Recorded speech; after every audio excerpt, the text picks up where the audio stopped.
Hello, ladies and gentlemen. Thank you so much for tuning in to the SHC Division of Business podcast. This is your host, Ethan Sisk, and today we'll be featuring Dr. Christopher Puto. In today's episode, we'll be covering Dr. Puto's extensive professional career, his role in developing Burger King's phrase, "Have it your way," and the things that have kept him connected to Spring Hill.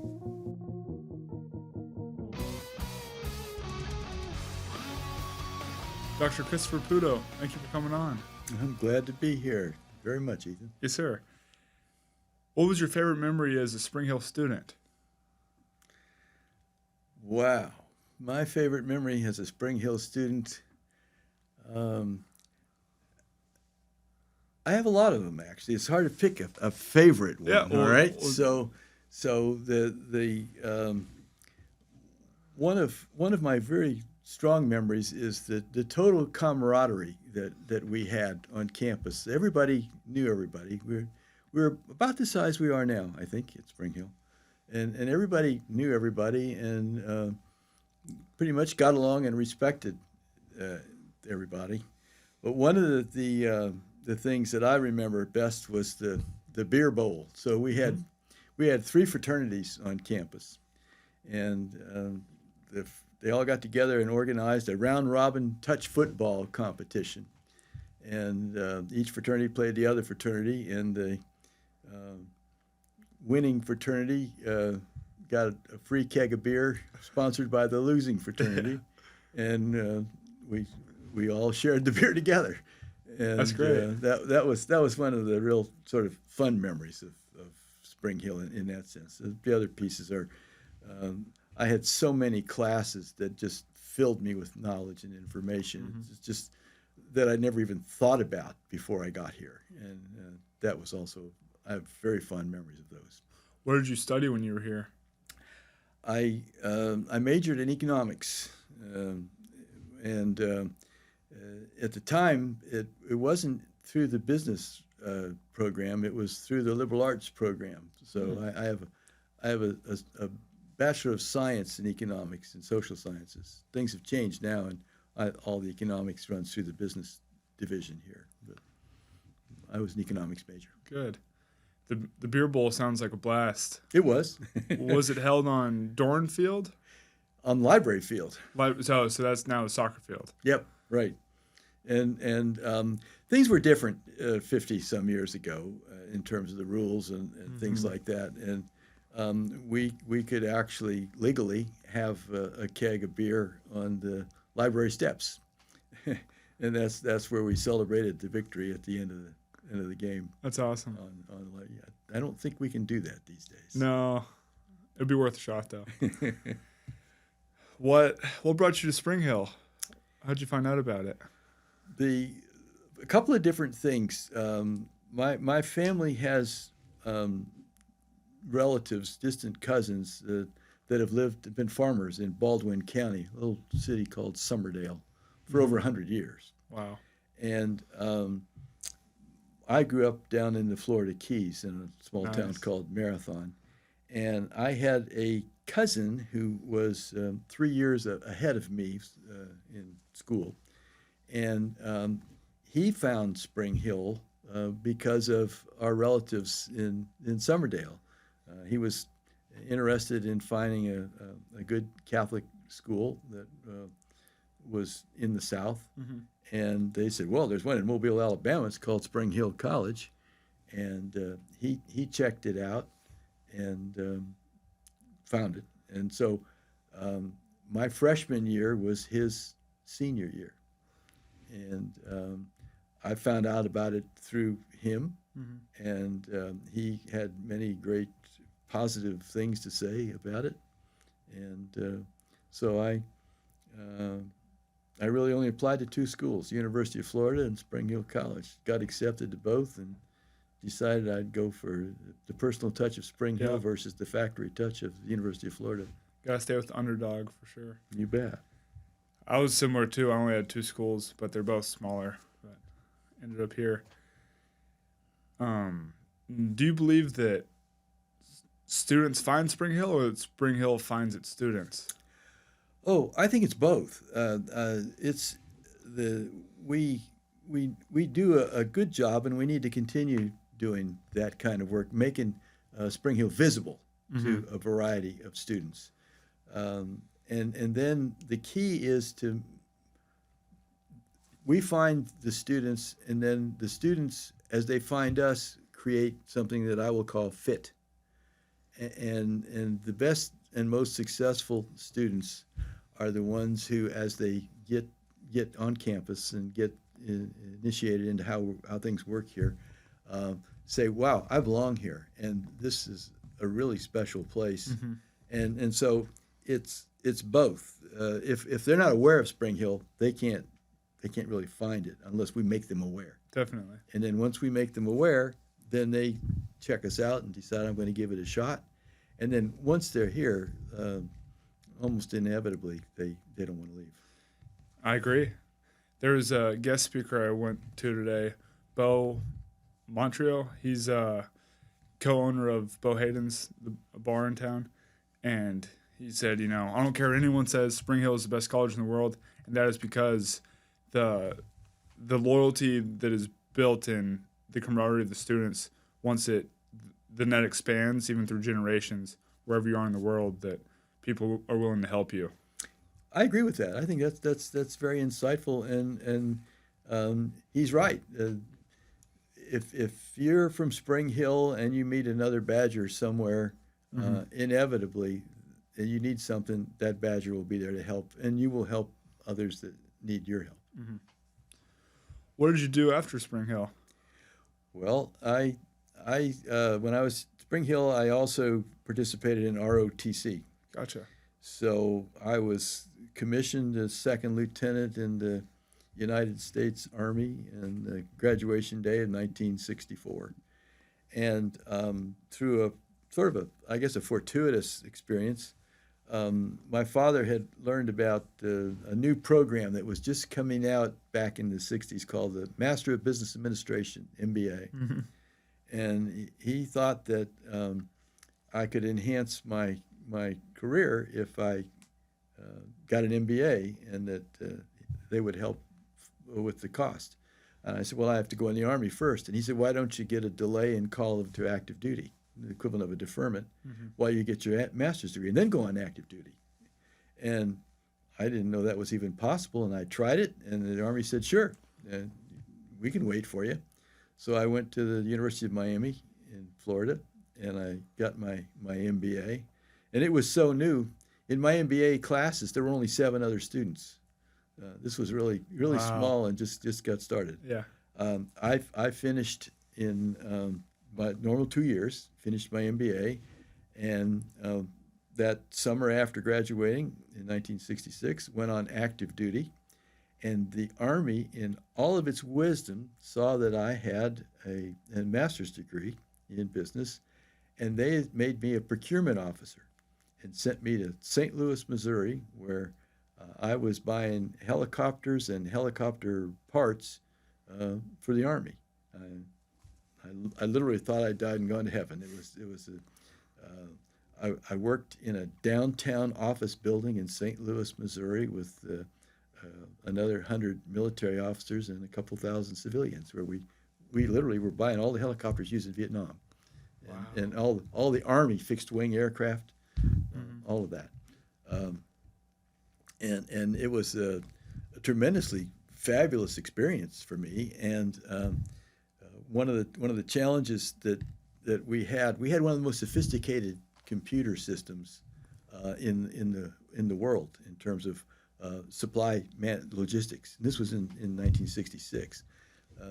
The Army had the ability to determine what its supply needs were going to be, and they could issue contracts. So, for instance, helicopter rotor blades, the propellers on a helicopter, we bought them from Hughes Aircraft out in California. They manufactured them.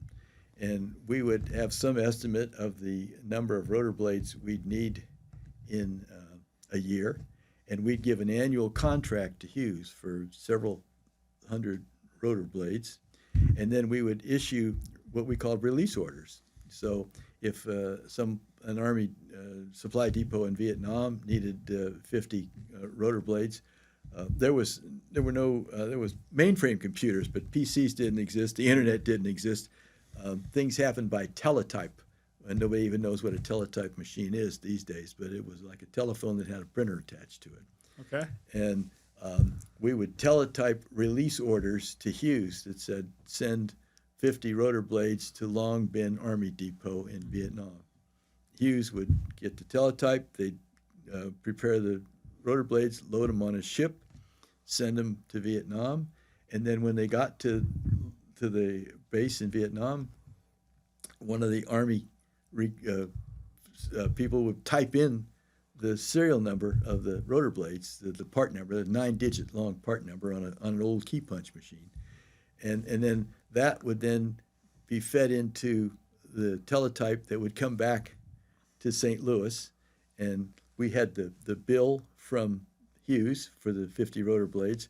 We had the receipt from Vietnam that the rotor blades had gotten there. We matched those two up, and Hughes got paid.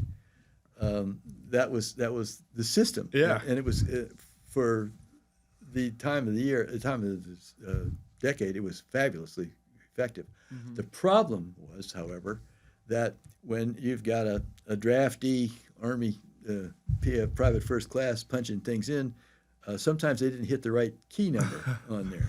And so what happened was we wouldn't get the right record of the receipt because it had the wrong part number on there. And Hughes was wanting their money, and we weren't going to pay them because we didn't have the receipt. And so it turned out that we had something like $120 million of what was called in-transit inventory. Hughes said they shipped it. We said we never got it. Mm-hmm. And I was charged with figuring out what the problem was. And I found out that when the documents didn't match, the computer would print out a form called a reject report, which the transactions didn't match.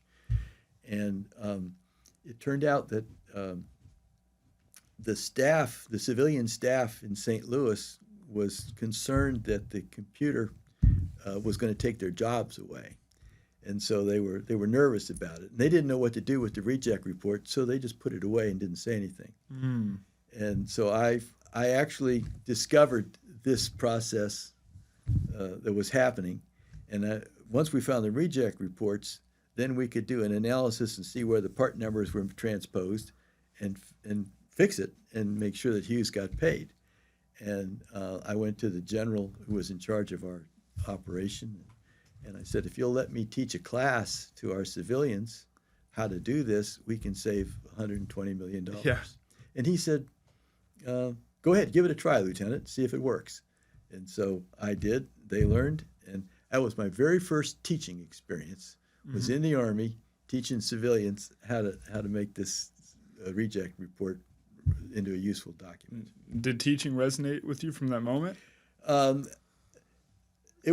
It resonated in terms of I felt really good that I was able to communicate something that somebody really needed to learn and understand, and we did it in a way that they got it and they appreciated it, and it made a difference. Mm-hmm. Did I think I wanted to be a teacher? Not at all. Gotcha. It just was a successful venture, but it was my first time actually doing something like that. So was your problem solving in the military, was that a great resume builder for? Well, it was. And the other interesting piece about this is I had been a year in St. Louis, and we were eating lunch, and the personnel officer for our group said, "Hey, Puto, you're on order. You're going overseas?" And I said, "Am I going to Germany, Captain?" And he says, "No, son." He says, "You're going to Vietnam." And so it was really funny because I was talking to the general who I reported to, mm-hmm. and I said, "Well, it's frustrating, sir, that I thought I'd made a major contribution and saved all this money, and they turned around, I got orders to Vietnam." And the general shook his head, and I'll never forget this. This old guy, he was just about to retire, and he shook his head, and he said, "Well, Lieutenant," he said, "the hand of God works in strange ways." I said, "Thanks, sir." went to Vietnam in May 26th of 1967, and because of my background, they made me the controller of what was then the third largest military seaport in the world in Quy Nhon, Vietnam, and I handled roughly $30 million in contracts for stevedoring and transportation services. Wow. And So it was like setting up the infrastructure? Yep. And we were able to again make some. You talked about problem solving and things like that, and that's been in my background. We had a lot of logistics challenges in Vietnam, and we figured out ways to expedite the handling of materiel from the ports into the where the battlegrounds were in the country, and it made a difference. I was lucky in that I've been to every part of Vietnam that existed as part of my contracting duties. I've been was stationed in a place called Quy Nhon, but been to An Khê, Pleiku, Da Nang, Saigon, Nha Trang, Vung Tau. How would you describe it? It's a very, very interesting country. It's beautiful. Yeah. The mountains come right down to the seashore, and it has nice beaches. It didn't have any infrastructure until we got there with the military, and we built more airfields and more highways in that country than you could ever imagine. So then into your business career.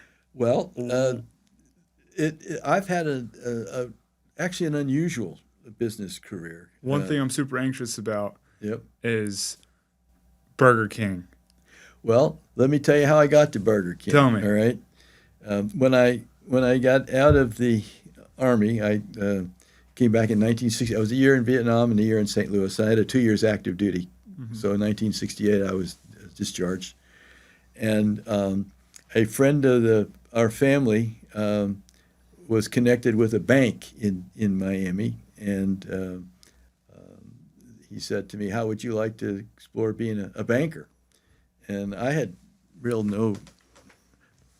know what I wanted to do when I grew up.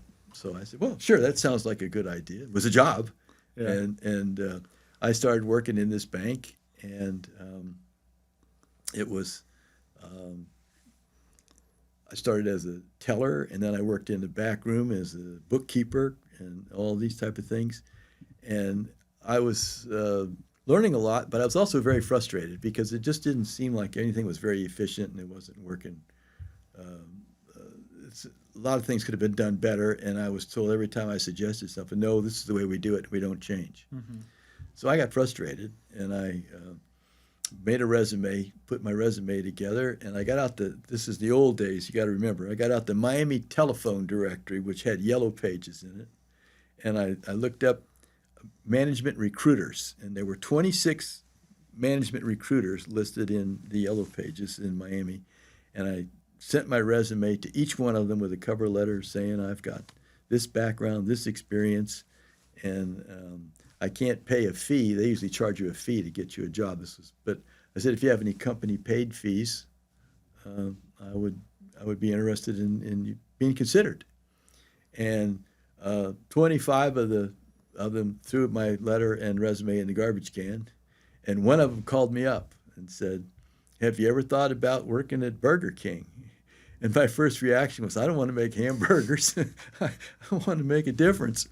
And she said, no, this is in their computer systems division at Burger King.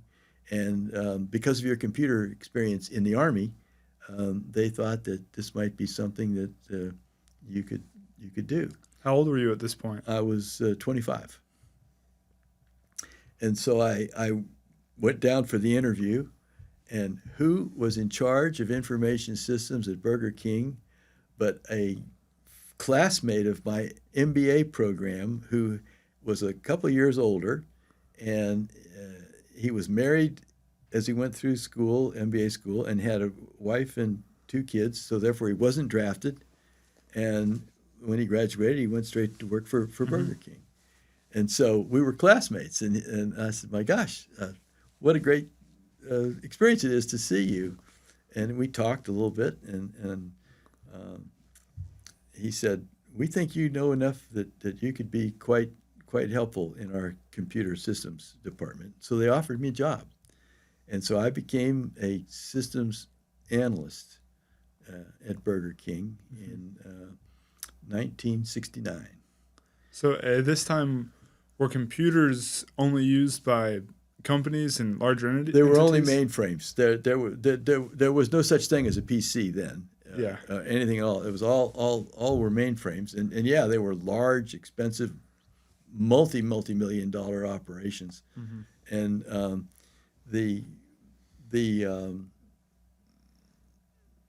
my job was to be a systems analyst, and Burger King at the time owned a separate subsidiary company that made all of the equipment that goes inside a Burger King restaurant. The furniture, the cooking equipment, the walk-in coolers, everything that goes inside, they made it in Miami, Florida.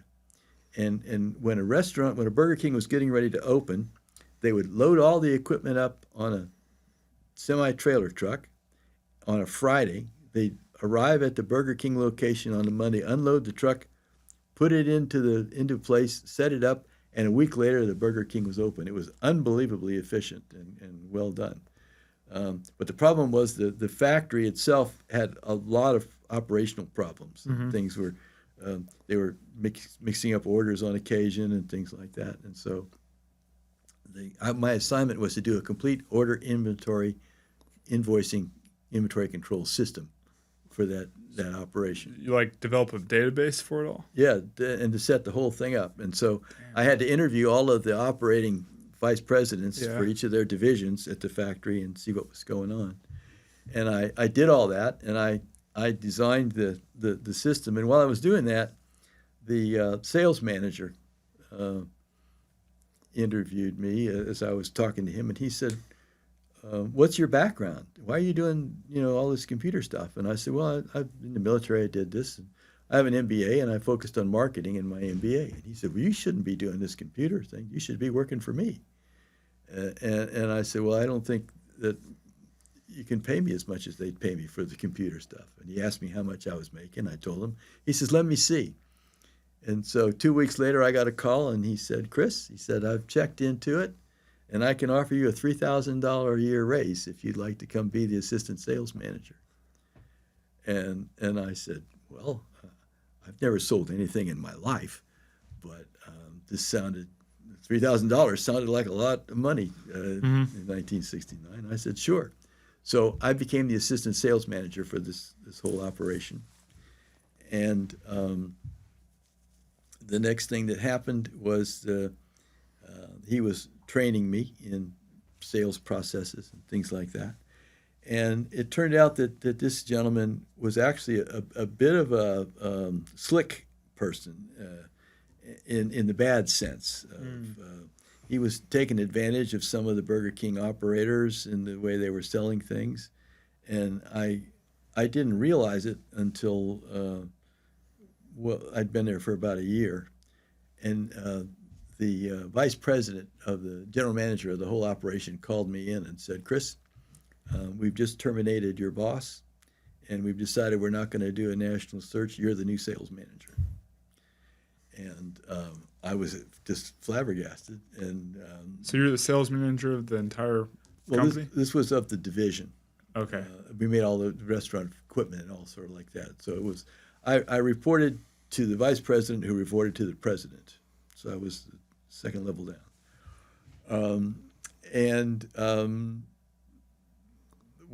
I had 22 people working in my sales department, and it was a really great experience. But one of our challenges was Burger King Corporation. The operators were trying to figure out how they could actually expand their impact in the marketplace. And we had a big meeting out in Phoenix, Arizona. I'll never forget that, in 1972. And we were trying to figure out how can we get more people through the system faster. And I said, I don't think that's necessarily what we really want to do. I think we ought to get more people coming in because they want to be in our place and not in some other place. And we're competing directly with McDonald's, and how can we do that? And people say, well, we can't. They're bigger and fast and everything. That's a steep ask. And so my comment was, look, go into a McDonald's and order a quarter pounder without onions and see what they do. And they would look at you and say, do you really want it without onions? And you say, yes. And they said, we're going to have to make that a special. Will you step aside? Because, see, McDonald's is actually what's called a batch operation. They have griddles in the back, and they put hamburger patties down on the griddle, and they fry them. Mm-hmm. And then halfway through, they flip them over and fry the other side. And when the last one is done, they put on the mustard and the ketchup and the pickles and the onions. And when that whole batch of 12 is done, they can't change anything. Mm-hmm. And so their whole, and they put them in inventory up on the shelf. So that's how it's so quick. Right, but you can't have it without the way they make it. Yeah. At Burger King, it's an assembly line. It's not a job shop batch. And so as a Whopper comes down the assembly line, each person has a responsibility. One person puts on the lettuce, one person puts on the mayonnaise, one person puts on the onions. It's just as easy to leave the lettuce or the onions off as it is to put them on. Mm-hmm. And so we could make a special Whopper just as fast as a regular Whopper. And so the idea that I proposed was, let's emphasize in our communications the fact that you don't have to take it mass-produced. You can actually have it as you want it. And the advertising agency took that, and instead of saying as you want it, they invented the slogan, have it your way. But that was the strategy behind it that allowed it to happen, is that we could make a special Whopper just as fast as a regular Whopper, and McDonald's could not make a special in anywhere near that. Yeah. And we could offer something that they couldn't. And it gave us a very powerful, and that, believe it or not, if you listen to a Burger King commercial, even today, it'll end with have it your way. Do you still eat Burger King? Oh, sure. Sure. How does it feel when you hear the saying? Oh, it says, by golly, that's lasted a long time. Yeah. And from 1972, it just gives you a sort of a very positive feeling. Do you still get royalties from it? Nope. I took everything in lump sum, and I retired in when was it? In 1977 or something like that. What age were you at that point? I was 35, and I moved to Innsbruck, Austria, and I learned to ski, and I learned to speak German, and it was interesting because I never had thought about it much at all. But when I was over there, I lived in a little village up above Innsbruck. It's a village called Eagles, where the men's Olympic downhill ends. And every day I was out in the village buying food and things like that. And so the locals knew me, and they knew I was an American, and they knew that I was living here for over a year. And they didn't know what kind of Americans could do that without working, and they thought I was a college professor on sabbatical.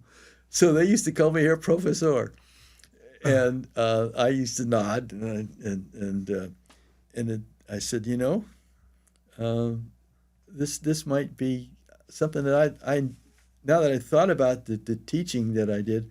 Oh, and the other piece where this also came in, while I was still at Burger King, I bought a very expensive, it was a normal house, but it seemed expensive to me because I never bought a house before. And I took a nighttime job at Miami-Dade Community College teaching in the night school, teaching salesmanship. And I really enjoyed it. And it was a really good experience, and that was latent in my mind. So all of a sudden I had two experiences: teaching the people in St. Louis about things, teaching Miami-Dade Community College students about salesmanship. Yeah.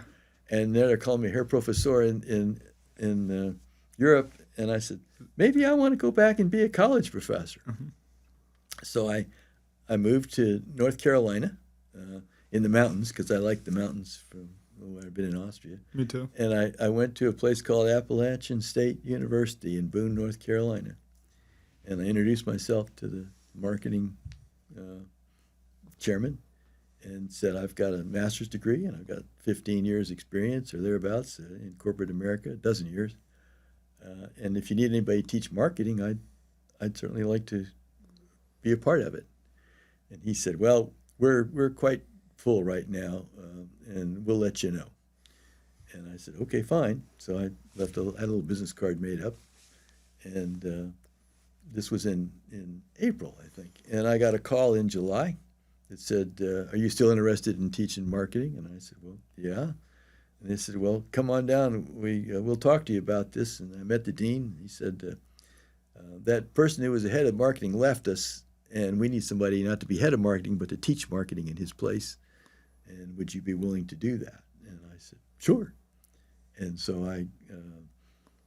they had me teaching 4 courses a semester, all different.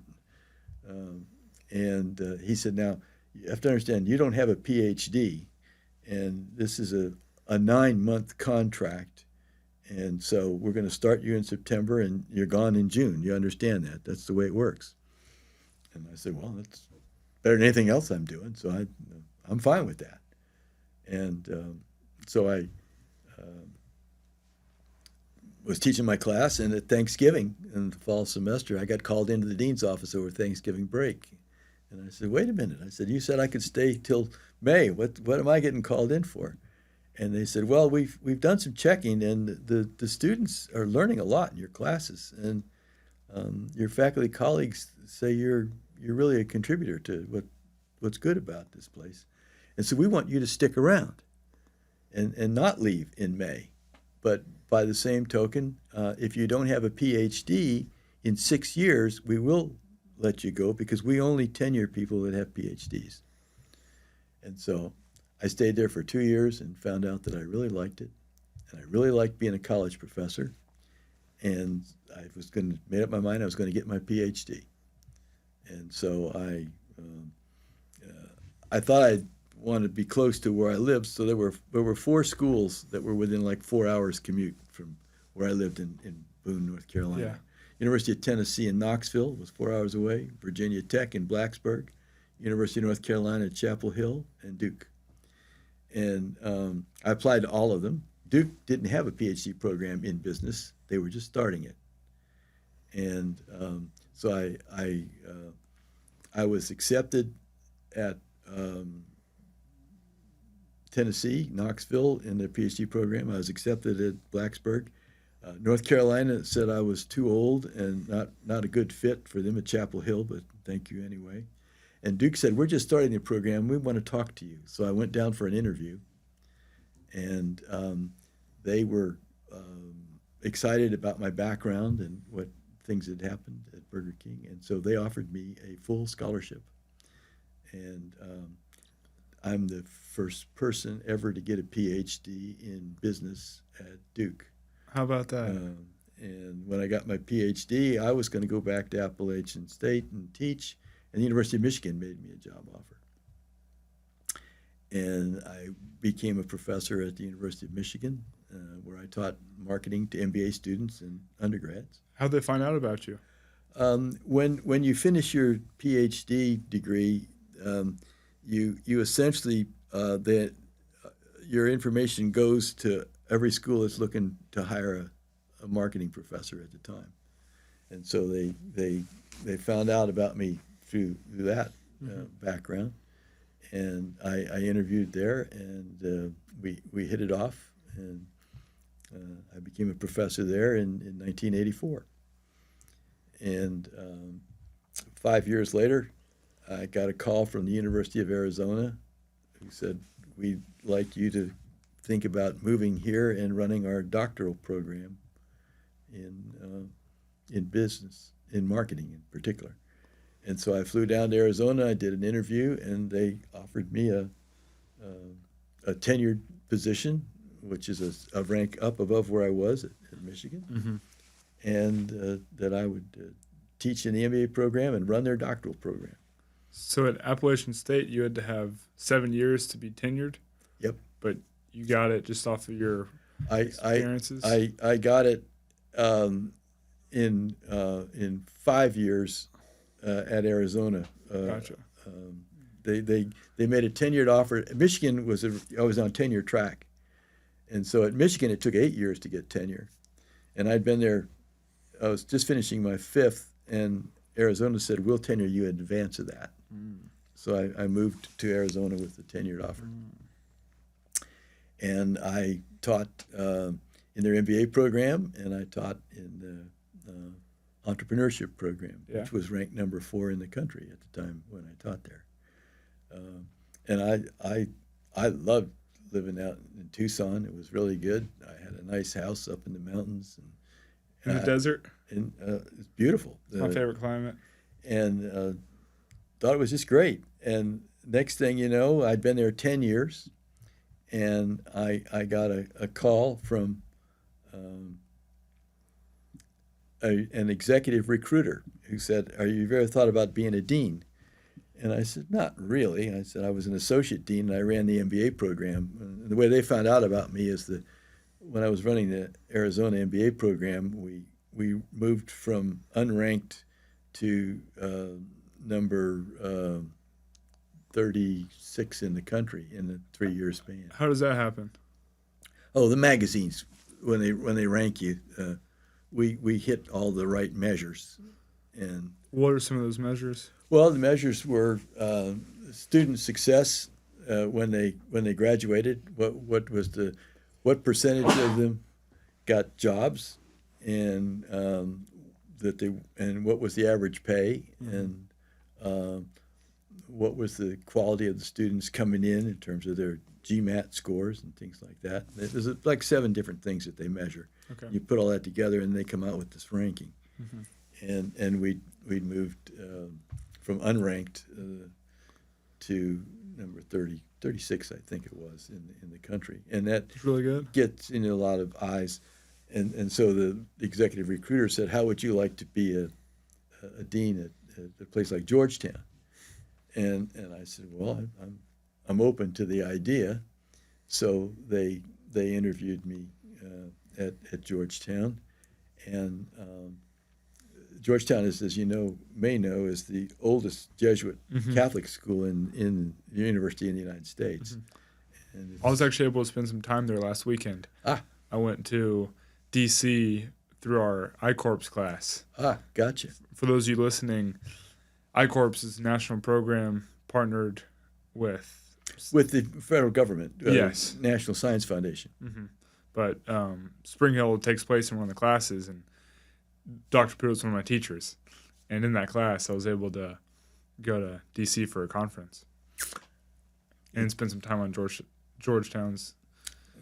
They made me the offer to be their dean of their business school, and it was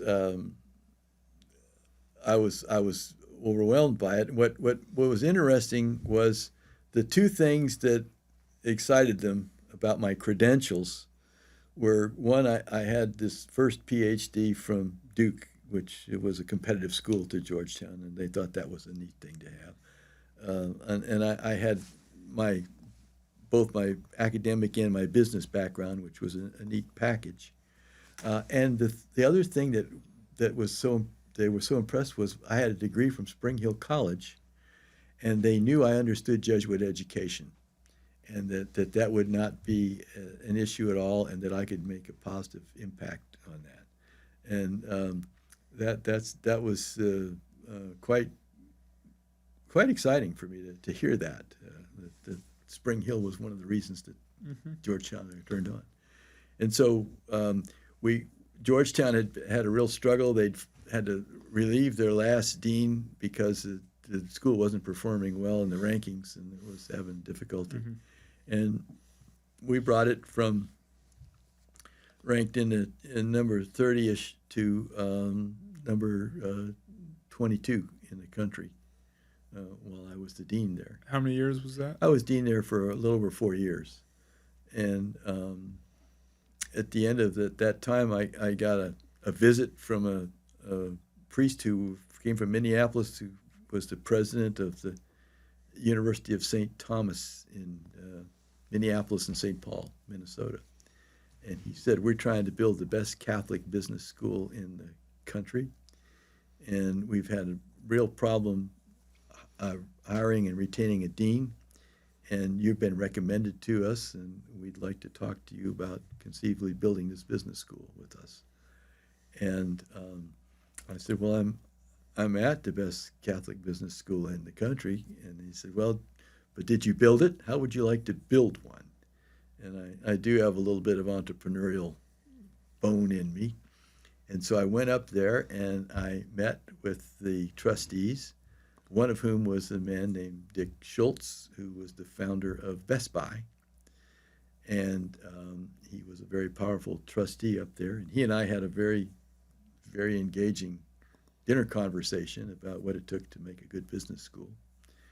And when I left my visit up there after 3 days, the president was driving me back to the airport and said, we'd like you to be our dean. We'll make you an offer. And it was one of those offers that I couldn't believe it. It was really extraordinarily good.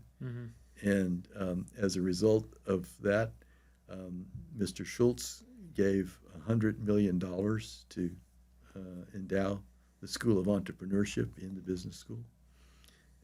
And we had another donor who was a big construction magnate, and he also put $100 million. So we had $200 million to fund the growth of that school. And you're in charge of the school. And I was the dean of the whole school. And we brought it from, there were 600 accredited business schools. We became one of the. We didn't have accreditation when I started, but we got accredited, and we moved the ranking from number 600 to inside the top 100, number 99 in the country, and the top 25% for undergrads. What's the biggest expense when you're starting up? Biggest expense is retaining faculty and hiring the kind of faculty that you need to deliver the level of education that was there. And so I was the dean there for 13 years. And I, during that time, in 2002, Father Greg Lucy, who was the president of Spring Hill, happened to be in Minneapolis, and we had lunch, and he said, would you be interested in being a trustee at Spring Hill, your alma mater? And I said, well, I would be honored to do that. And so the board approved my appointment as a trustee. I started in 2003, and I served 9 years on the board here through 2012.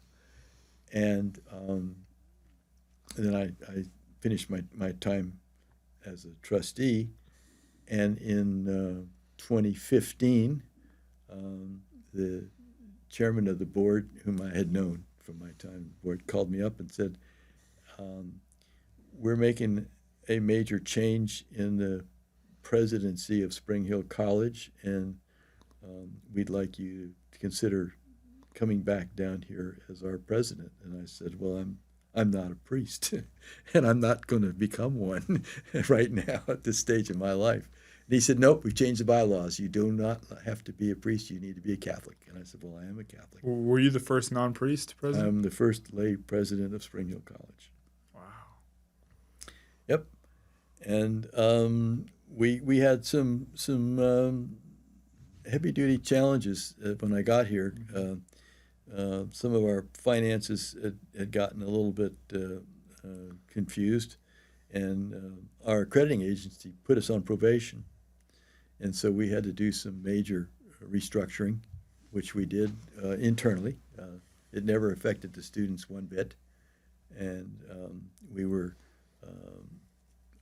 taken off our probation in December of 2017. It was a big challenge, and we all pulled together and made it happen. What does that internal restructuring look like? Well, it was mainly getting our financial offices in the right order, and making sure that we had we're tracking all of our expenses properly, and that we knew where the revenue was coming from and had it all organized. We had done a lot of building development, and that put us in a bit of debt, and so we've been. Which buildings were those? The student center, for instance, was and Vera Hall and Skip's Place. When was Skip's Place built? I know Vera was 03. And Skip's Place was after that. I want to say it was like 05. I don't remember exactly the year, but it was in that era. Mm-hmm. But it was where right now we've got Dr. Van Brunt is just a fabulous president. She's got the vision that we need and the insight to take us. I don't think people realize Spring Hill College is the highest ranked school in the state of Alabama, and I don't know how many people understand and realize that. We're a regional, Southern Regional liberal arts college, and in U.S. News and World Report, we are ranked 8th in that category of Southern regional schools. We're the 8th. And if you look in Alabama, there are, 15 regional schools, all of which are ranked much worse, not even close to 8.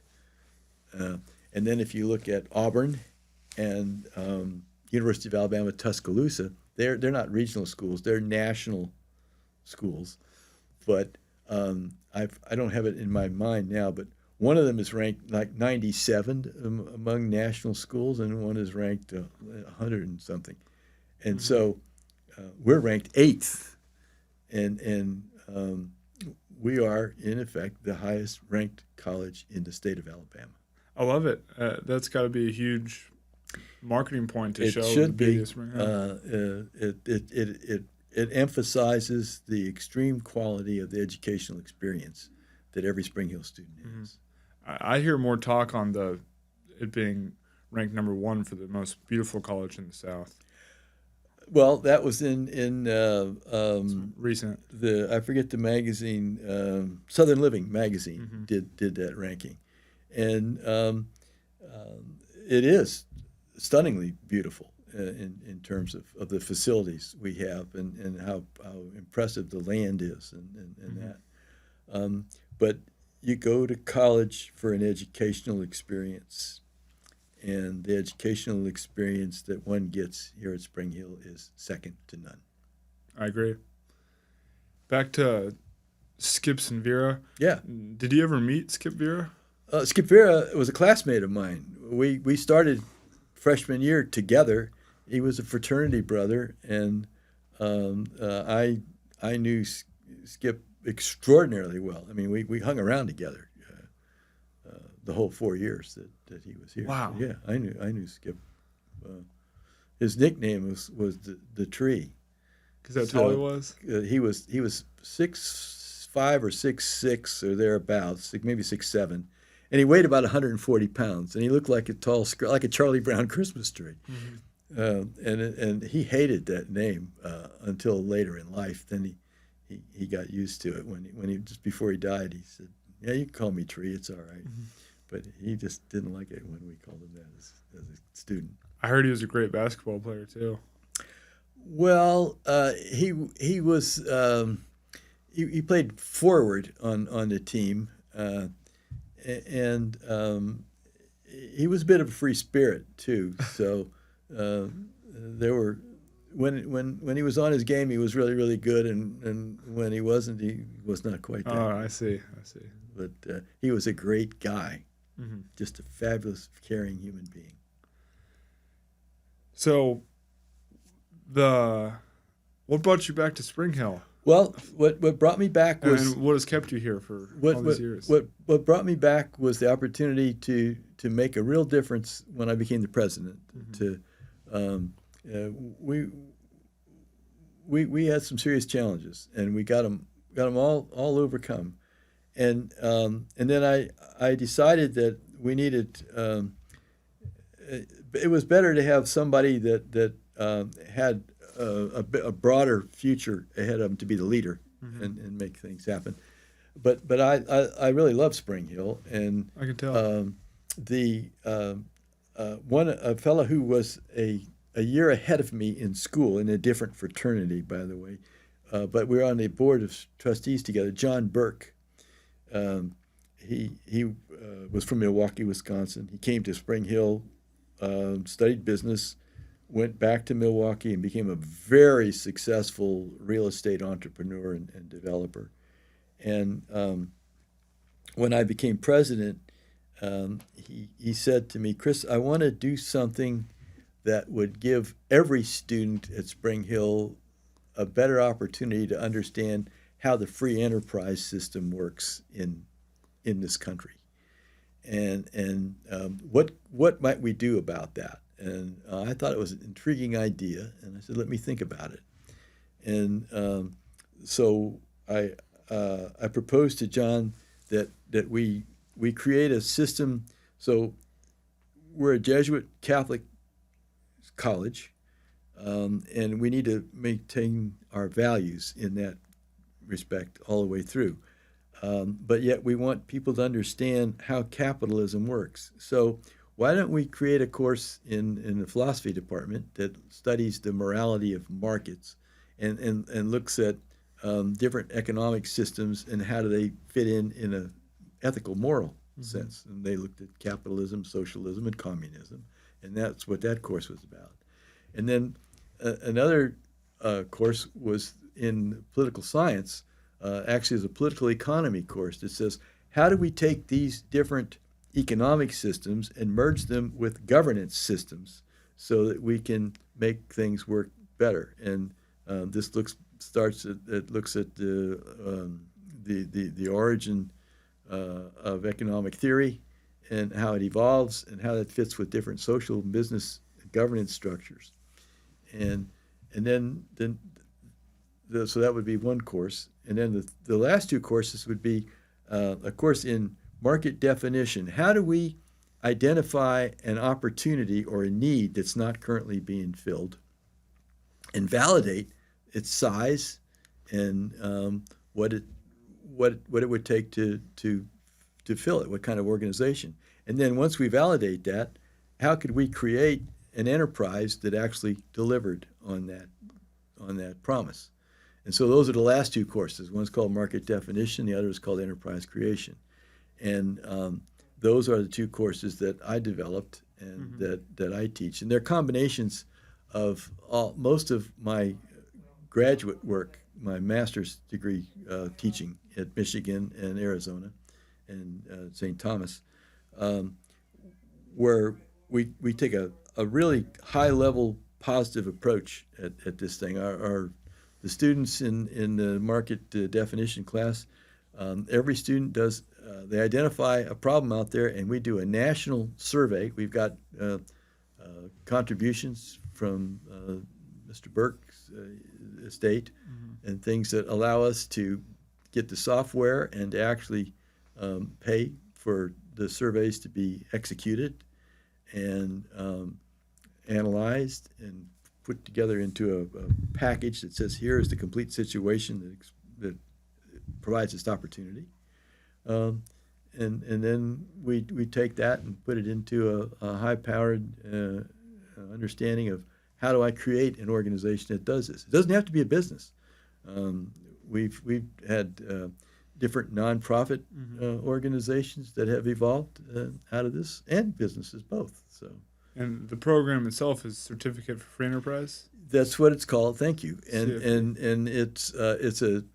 and it's not an extra charge. It comes as part of your tuition. You don't have to pay anything extra for it, but you get a note on your transcript that says you got this certificate, and you'd have to do all 4 courses to do that.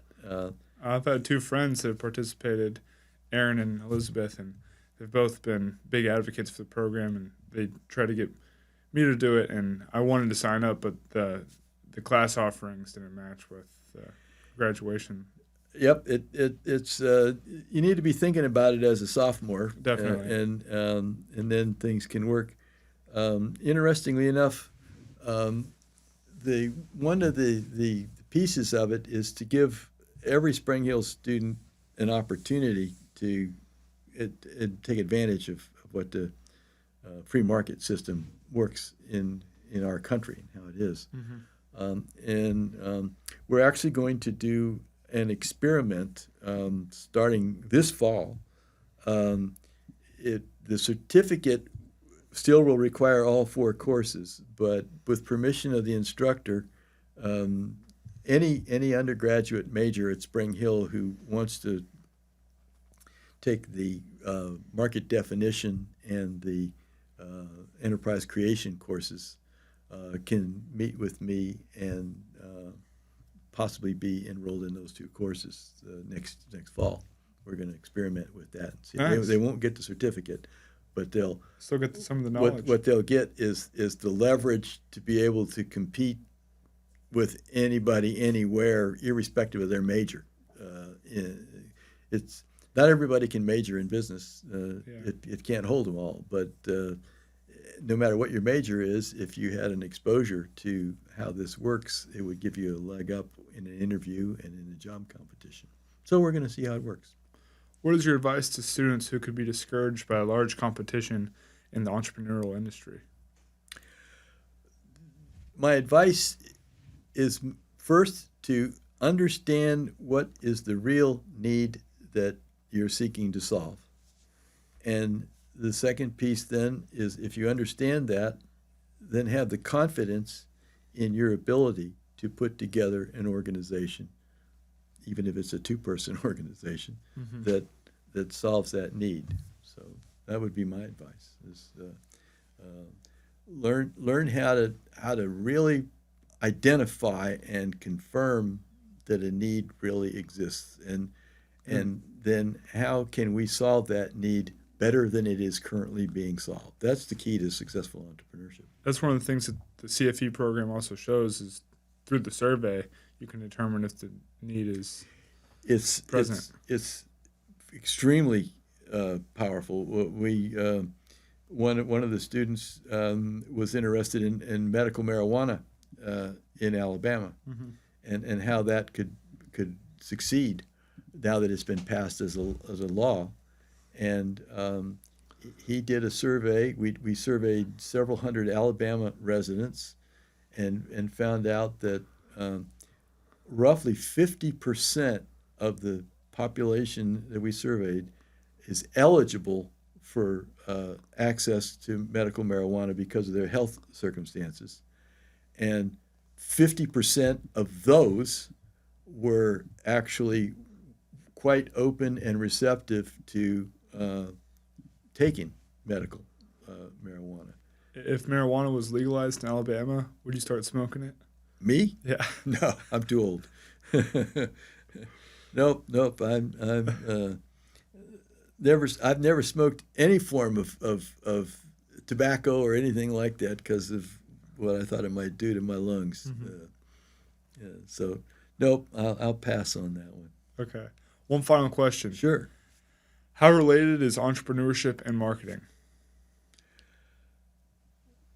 Let's think about this as I answer that. So, marketing is the process of identifying a real need, unmet need, creating a superior solution to that need, and making it available at a time, place, and price that matches the needs of the consumers. That's what marketing is. And if you think about that, that's a giant portion of what entrepreneurs do. I agree. The other piece of that is you have to be able to build an organization that delivers. So that's a piece that is, we talk about operations and things like that. That's another part of business. And then obviously you have to be able to track the revenues and the costs and things, and that's accounting and finance. So all the pieces fit. But if you're looking at entrepreneurship, which is essentially finding an unmet need and developing a solution that's superior to the others, that's what marketing is all about. And the entrepreneurial side, you have to develop a product or service that, will help someone, but you have to market it to the people that need to be helped. So they're both essential. Right. You have marketing is, first of all, confirming that there are enough people that have that need in order to do it. And then as you learn about how they solve that need and how they gather information, how they learn, then most people think of marketing as advertising and how do I just communicate things. That's 1/3 or 1/4 of what marketing is. Marketing is understanding the actual processes and needs that consumers have in a deep level, and then being able to make sure that which is delivered matches those needs. That's all marketing too, and people forget that. They think it's just advertising, and like I said, advertising is one piece of it, but it's a fourth. They definitely go hand in hand. Well, I really want to thank you for coming on, Dr. Puto. Your story is something else. Ethan, I'm delighted to have been a part of this podcast. Spring Hill is as fabulous an academic institution as there is on this planet, and I hope people understand the real value that you get is a lifetime. My foundation that I got here enabled me to accept and understand and do all of the things that we talked about here today. None of that was by part of a master plan. It was all as opportunity arose, and was I prepared for it, and could I deliver? And a huge, huge part of that comes from the preparation I got in the 4 years I spent at Spring Hill. That right there is terrific marketing for Spring Hill. I would hope. Thank you, Dr. Puto. You're very welcome. I want to personally thank everyone who tuned into this episode of the SHC Business Podcast. Our aim is to give insight into a desired field or potential job of choice. If you gain anything from this, or have any compassion whatsoever, please share with someone you see fit.